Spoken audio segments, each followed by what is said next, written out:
everybody, welcome back to Angelo's Workbench. I'm here with you today with video number 7 in the Revell 1970 Dodge Charger video series, the beginner how-to. This will be the final video in this series. We will complete the car. Getting started, I am attaching the exhaust tips. I'm going to use a little crazy glue so that they don't take long to set. And I'm going to put them in there, and I'm going to use a toothpick as a jig, as you see there, and the tips will be glued on.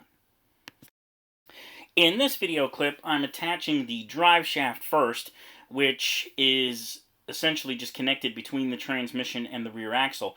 You can choose whether or not you want to glue this. Now I'm going to attach the rear axle. Now the rear end on this car is 3 pieces. There are 2 leaf springs that attach to the rear axle, the rear end, and you can see they are still held together with clamps because they're still drying.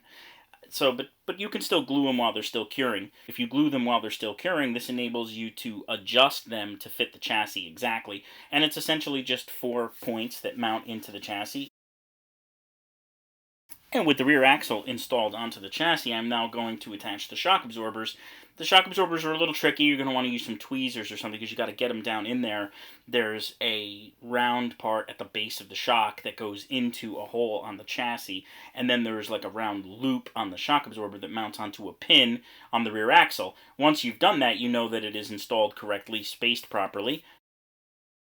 Mounting the wheels and tires can be tricky on some kits. They like to make them sometimes so that they snap on. I like to sand the parts so that the wheels will just mount on easily. You don't want to put a lot of pressure when you're putting the wheels and tires on. You don't want to break any of the suspension components or dislodge them from the chassis.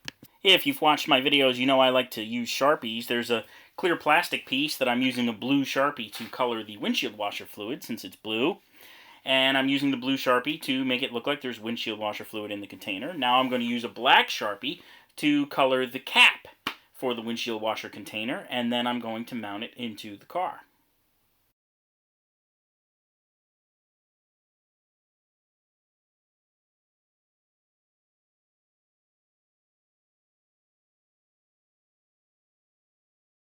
At this stage, I'm going to add a whole bunch of little doodads that go under the hood.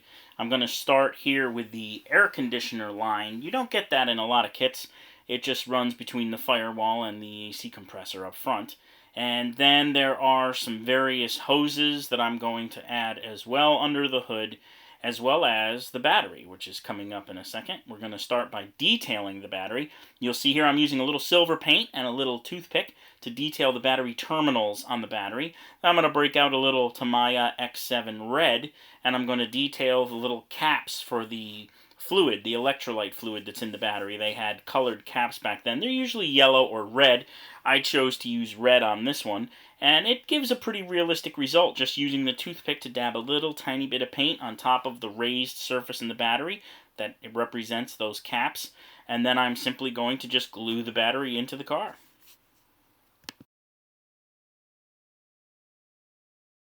One of the things I really like about the recent Revell releases is they have been adding a lot of extra decal detail, both for the interiors and, in this car's case, under the hood. There's quite a few decals for under the hood. We have the normal Hemi decal for the top of the engine, the carburetor air cleaner cover, the top of the air cleaner cover. And then there's another decal for the air cleaner cover. And then they've also included several decals that go along the firewall, the slam panel, and various places on the inside of the engine bay. And it gives a very realistic look to the engine bay to have these added decals. So I'm going to be applying the decals here. Be careful when you're applying the decals. You don't want to let them get wet before you want to use them. So if you spill water on your workbench, make sure you clean it up and wet them. Let them sit for a little while. Don't try to take them off too soon. They should slide very easily off the carrier paper, and then you can apply them. Run a Q-tip over them, and you're done. Okay, in this series of clips, we're going to be doing the front end. I am adding the front grille, which is as simple as just gluing it in. Now I've got the lower valance, which also contains some turn signals. So what I'm doing right now is I'm painting the area where the turn signals go with a silver color so that there's a backing for when you put the turn signal lens on, you can see the silver through it so it looks like a real turn signal. Here I go with my Sharpies again. I'm using an orange Sharpie this time. So I'm going to paint the 2 turn signals with the orange Sharpie. I find that if I paint both sides of the clear part with the orange Sharpie, it then looks almost as if it was molded in clear orange like some kits have, right from the manufacturer of the kit. So I like it. It gives a very good realistic look when there's a silver behind it, or even a bare metal foil or a Molotow chrome pen behind it. For this one, I just used silver and it was fine. I am using a crazy glue to put these lenses in. I'm using a special crazy glue, the Bob Smith Industries Super Gold Plus, which is okay for clear parts. You have to be very careful. You can't use just any glue on clear parts. You've heard me say it before. Make sure you know your glue. You use the right glue for the job. This is the Bob Smith Industries Super Gold Plus. Look at how nice they look with the clear orange and the silver behind them. Looks very realistic. Now I'm going to glue that lower valance on, and the front end will be done.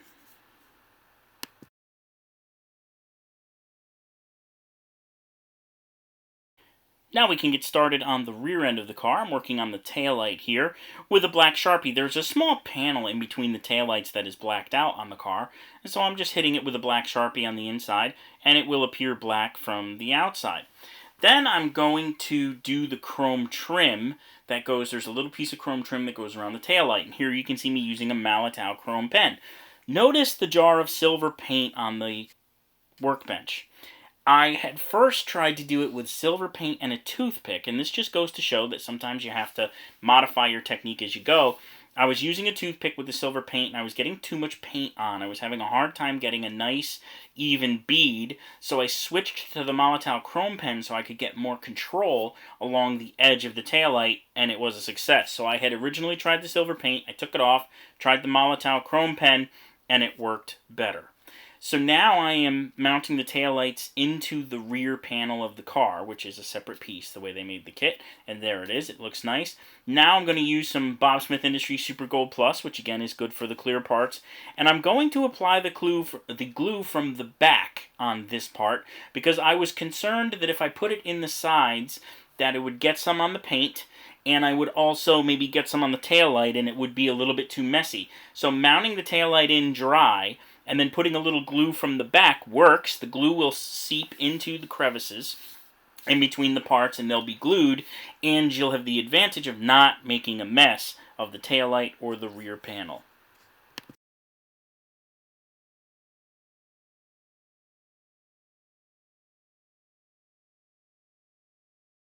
Here I am doing just a couple of quick additions onto the rear of the car. Right now I am detailing the interior of the exhaust pipes.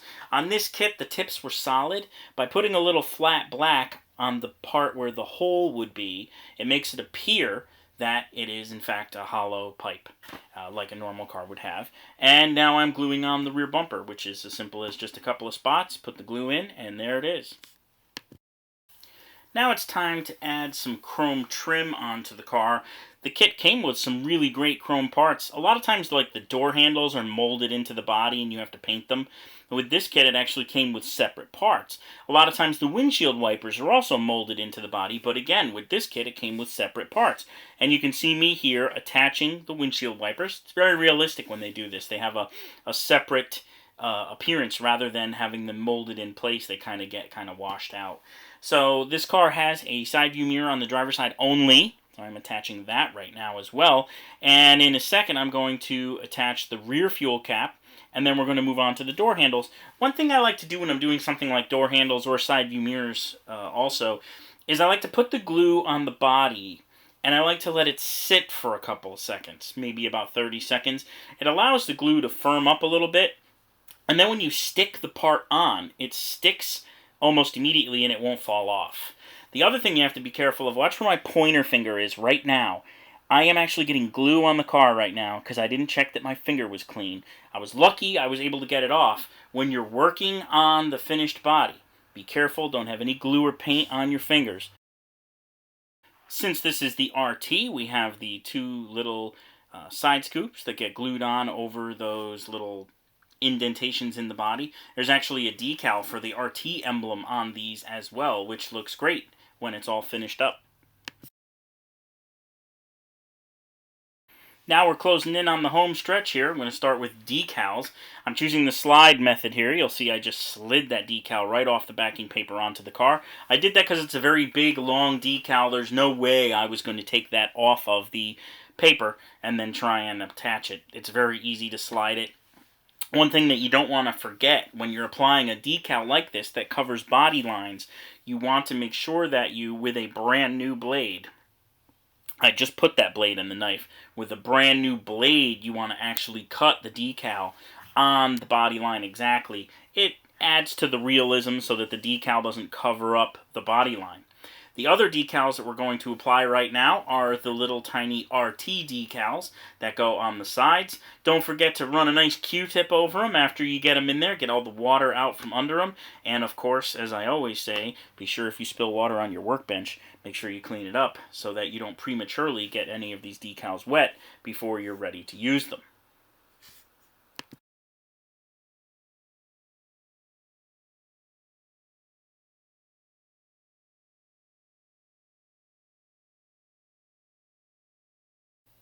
This kit has a lot of extra decals, which were great, like the ones I mentioned for under the hood. This one actually has all of the marker lights and body emblems all in decal. So I'm putting them on very fast. I've sped it up 4 times so that we could squeeze 4 minutes of video into 1 minute.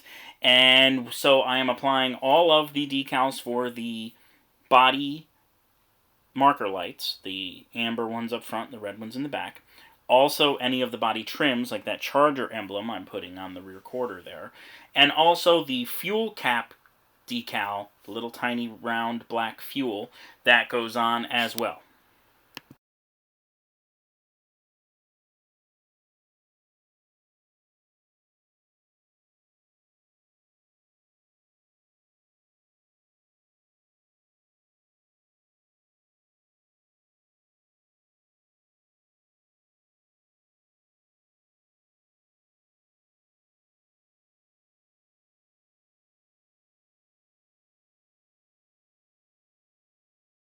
I really like the hood decals, and I'm glad I chose to use them.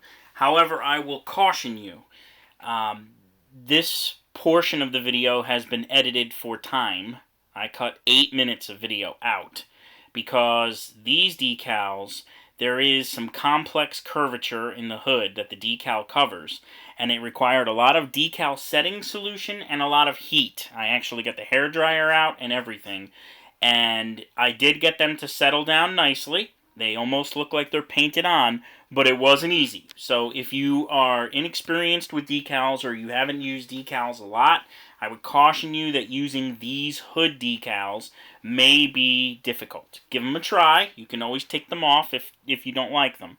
But it required a great deal of heat and a great deal of setting solution and massaging and pushing the Q-tip into the decal to kind of mold it. And we're going to jump right from here to when I got them onto the car to there. It is done. I am just finishing it up with the Q-tip now. Again, there's 7 minutes of video that got cut out. Notice the appearance of a hairdryer on the workbench. These decals for the hood can be difficult. And we're still doing decals. Just a couple of more to go and then we'll be done. This kit even included decals for the lock cylinders, the door lock cylinders that go underneath the door handles. Little tiny decals. They even have a little tiny black line up the middle where the key would go in. The decals that they've added to this kit really is extensive. They've put quite a few in. Also, notice the absence of the windshield wipers. I had to take the wipers off. If you choose to use the black decals, they actually cover the wiper mounting point. So I had to remove the wipers. Here I am reinstalling the wipers. And just be sure if you use those hood decals, don't put your wipers on prematurely like I did. And there it is, the finished product. So please post any questions or comments below that you have on the completion of this build. Let's roll into the slideshow.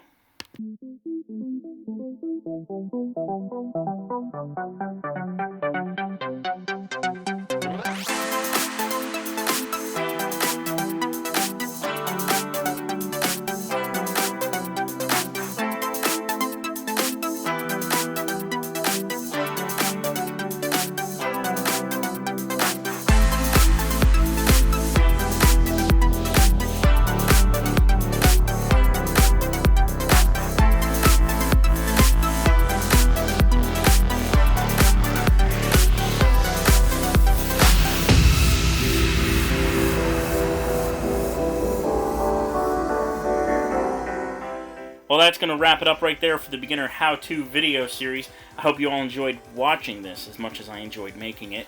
Please make sure you click that subscribe button in the upper left-hand corner if you haven't already. I've also got some links to playlists that I have on my channel. I have well over 100 videos on Angelo's Workbench now. Feel free to browse, check out my playlists. I also have a link to a couple videos here.